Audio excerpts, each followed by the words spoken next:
Eh bien salut à tous, on se retrouve aujourd'hui pour parler de Jujutsu Kaisen et on va faire la review du chapitre 238 de Jujutsu. Du coup, alors le chapitre débute sur la suite du combat, forcément. On a Kashimo contre Sukuna qui se l'envoie littéralement, qui se met dessus. Et dès le début, on a une évolution de la transformation de Kashimo, puisque je vous rappelle que Kashimo, il avait commencé sa transformation en mode un peu armure, etc. Sauf que là, le chapitre début direct, on voit qu'il a 3 yeux.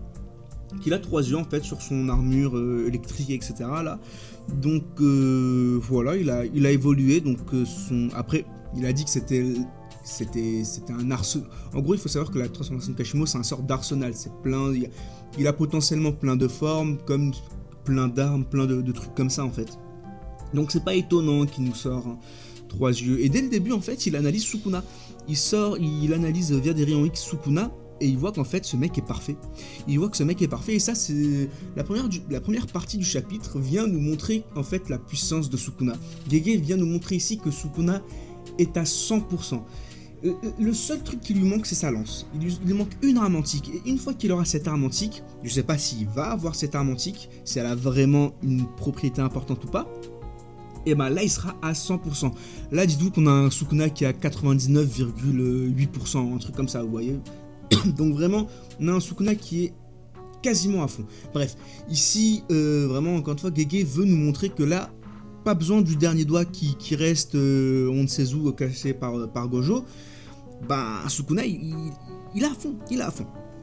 Donc voilà, première partie du chapitre, ça va être exclusivement basé sur ça, puisque juste après, on nous montre encore Sukuna et on nous prouve, on nous montre d'une certaine façon ses exploits qu'il a fait, puisque il a pris à lui tout seul 5 gardes célestes, il a pris des membres de l'astre, je ne sais quoi, bref, en gros des gardes du clan Fujiwara qui, je vous le rappelle, est un clan qui est littéralement lié au clan Gojo et au clan Okotsu, donc forcément qui est littéralement lié à Satoru et à Yuta. Il faut savoir qu'en fait le clan Gojo et le clan Okotsu sont des descendants directs du clan Fujiwara. C'est pour ça que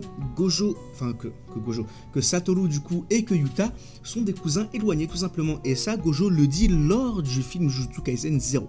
Voilà, petite anecdote, petite chose à noter.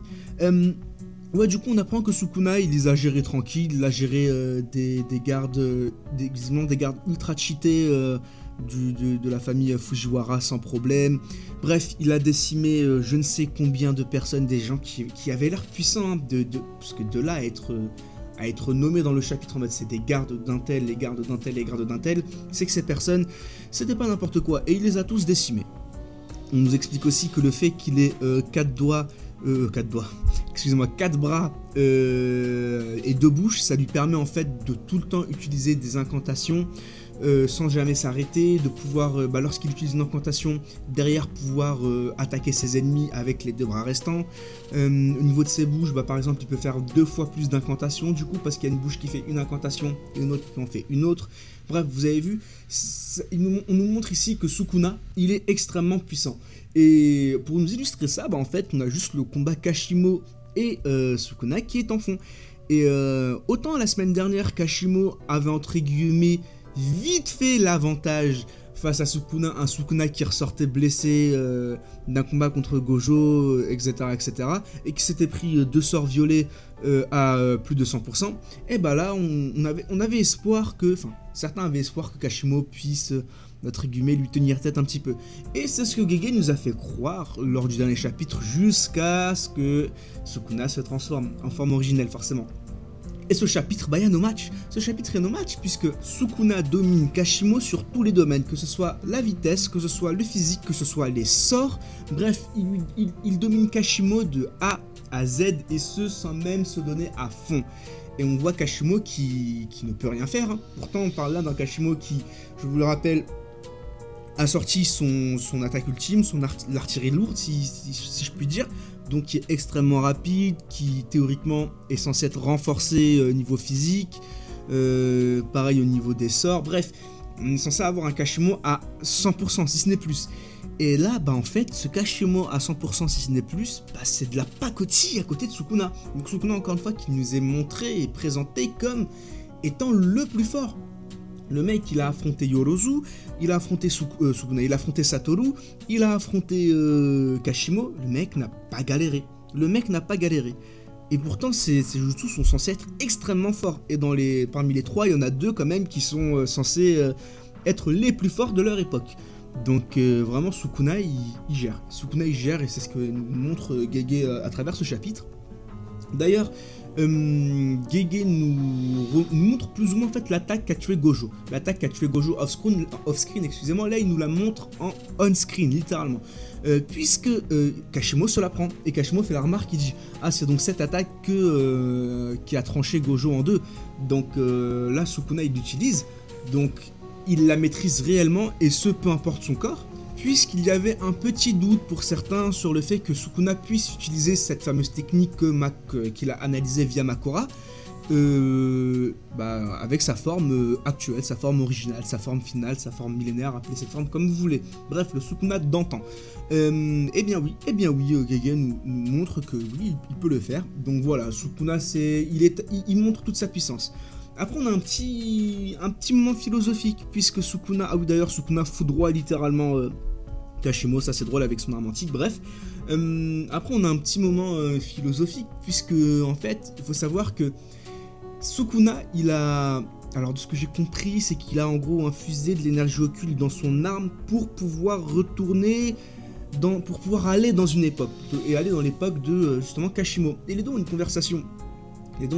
Sur l'amour, etc. Puisque Sukuna dit qu'en gros, il y a déjà une personne qui a essayé de lui faire comprendre ce qu'était l'amour. Et cette personne, du coup, c'est Yorozu. Puisque il dit qu'en gros, cette personne aurait plutôt dû essayer de faire comprendre ce qu'était l'amour à Gojo ou bien à toi, Kashimo. Donc on comprend que forcément, ici, il parle de Yorozu et que du coup, elle a raté.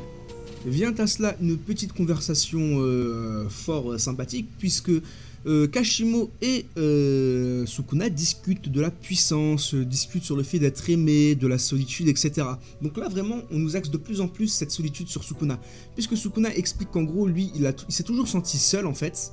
Donc là on peut comprendre que peut-être que c'est parce que justement il était vraiment pas désiré et que ça l'a vraiment affecté. Et il explique qu'en gros, en fait lui il fait sa vie en mode en fait les gens s'il veut les manger il les mange, s'il trouve qu'ils sont amusants il va s'amuser avec eux, s'il veut les tuer parce qu'ils sont ennuyants il les tuera. Ce mec en fait est capable de tout, et en fait c'est lui qui dicte sa propre loi. C'est à dire qu'il va y avoir des lois qui vont s'appliquer sur des gens qui ne pourront pas forcément tout faire, sauf Sukuna. Sukuna lui c'est lui qui dicte ses propres lois. Il ne va pas suivre la loi d'un tel ou d'un tel, il va suivre ses propres lois, tout simplement parce que c'est le plus fort. Donc en fait, ce mec, il vit un peu au jour le jour, en gros. Si jamais il trouve que quelqu'un est ennuyant, il va le tuer. S'il veut grailler quelqu'un, il le mange, littéralement, c'est lui qui le dit. Bref, tous des petits trucs comme ça. Donc on nous montre que Sukuna, vraiment, il y a personne qui peut l'égaler, puisque même Gojo, Gojo en gros lui il mettait, Gojo lui mettait des coups de pression, c'est pas pareil, parce qu'il peut tuer n'importe qui Gojo, en tout cas c'est sauf Sukuna, hein, mais il peut tuer en tout cas beaucoup de monde, donc Gojo restait quand même à une certaine limite, il restait quand même soumis à certaines lois. Sukuna lui n'est soumis à aucune loi. Puis il parle justement du fait d'être aimé et d'être fort. Puisque Kashimo il explique, en gros il demande que est-ce qu'ils sont aimés parce que c'est les plus forts. Et Sukuna il n'en est pas très sûr, il dit qu'en fait non, ils sont pas aimés parce que c'est les plus forts. Et voilà, et du coup on nous laisse sur un sort de suspense là-dessus. Et en fait ce que veut dire Sukuna ici, c'est que c'est pas parce qu'ils sont forts qu'ils sont aimés, c'est parce que les gens ils ont peur. Les gens ils ont peur de ces personnes qui sont extrêmement fortes, extrêmement puissantes. Donc de ce fait ils vont les aimer justement pour que leur vie soit épargnée. Et oui, donc forcément, cet amour justement, le fait d'être aimé, c'est pas parce qu'ils sont forts, tout simplement, c'est pas du tout pour ça. Donc Sukuna lui, il l'a vraiment bien compris et il l'explique à Kashimo d'une manière subtile, et c'est Gege en fait au final qui nous l'explique à nous sans vraiment dire les termes. Et voilà, en gros, Sukuna il est aimé, mais pas parce que c'est quelqu'un de bien, mais juste parce que les gens ils ont peur de lui, tout simplement. Et en fait il s'est jamais senti aimé d'ailleurs, Sukuna, hein, il s'est jamais réellement senti aimé. Encore une fois, ce qui est compréhensible, puisque c'est un enfant qui n'est pas désiré à la base. Du coup voilà, ça c'est le milieu du chapitre, et fin du chapitre, Kashimo qui meurt, puisqu'il se prend une attaque, l'attaque qui a tué Gojo. Là lui il se la prend, mais en forme de morpion. en quadrillage de morpion plutôt, voilà. Donc en fait, Kashimo il était cuit, et du coup on suppose que Kashimo est mort. Bon, encore une fois, il est mort off-screen, on voit pas son cadavre, mais alors, franchement, lui, c'est pire que Gojo. Et juste après, on a Igurama, si je dis pas de bêtises, et Itadori qui arrivent. Les deux qui arrivent du ciel, justement, pour se confronter à Sukuna. Alors, déjà la main de Satoru, décidément, la main de Itadori, elle est assez spéciale, on a l'impression qu'elle est transformée, un peu comme celle de Sukuna, hein, patati patata, bref, ça j'ai fait des vidéos là-dessus, je vous invite à aller les voir pour mieux comprendre là-dessus, je vais pas trop m'étaler là-dessus dans cette vidéo, mais voilà, la main d'Itadori est modifiée.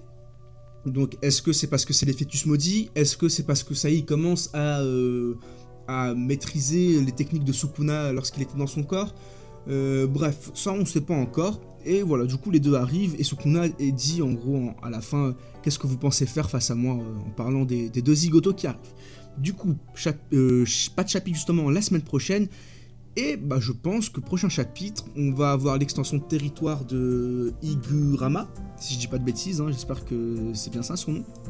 Bref, vous savez, c'est le juge là, il va faire une extension de territoire et on va voir plus ou moins tous les crimes qu'a commis Sukuna. Et ça risque d'être extrêmement drôle. Du coup, voilà pour la review. Le chapitre était sympathique. Kashimo qui, en 2 chapitres, s'est fait buter. Même pas, il y a un chapitre. En fait, Kashimo, il a même pas vraiment eu de combat.